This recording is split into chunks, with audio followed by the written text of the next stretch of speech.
cả doa in thôn xiang hô nè khá phong xin thu có xiang à tua hồng cung nhìn dây nè mình giờ mong lệ chi nhẹ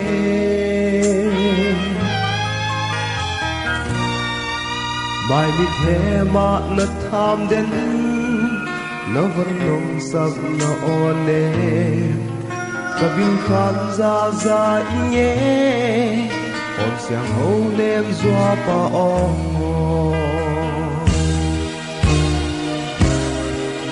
càng yêu thế lâu doa pa o xin lại vài bằng tham đến chia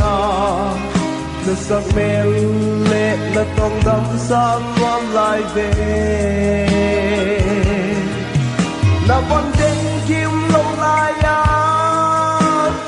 nông giao sân mấy gió như đi ông thấy lâu tình hi xin này qua bằng cái hy sinh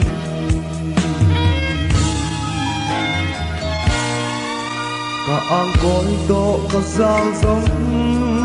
hắn lệ qua to không khom giống cả vang giang say đình hoang to sự sầu in hồng đêm dâu lâu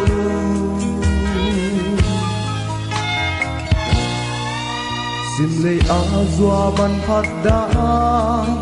tu nu văn sum sen lâu sẽ sum lệ không lệ muôn té tu lệ doa anh lấy khi lâu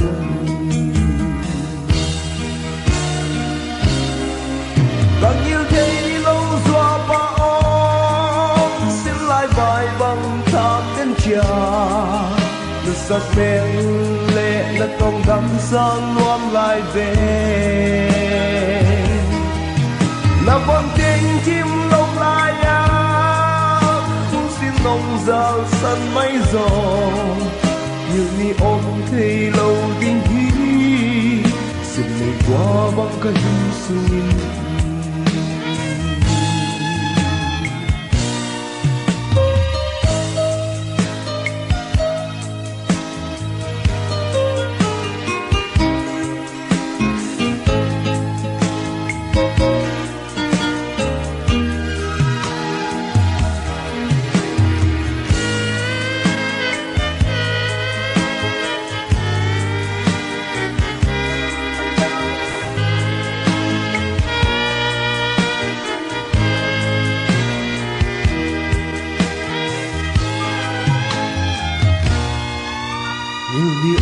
ông thì lâu ế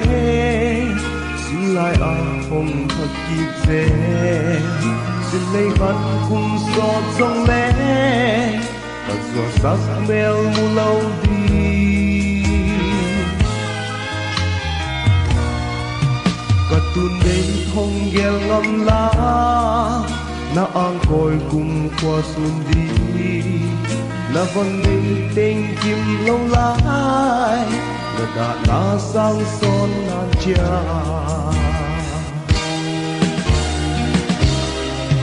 càng yêu thế lâu doa bao xin lại vài bằng tham đến chia là sắc mê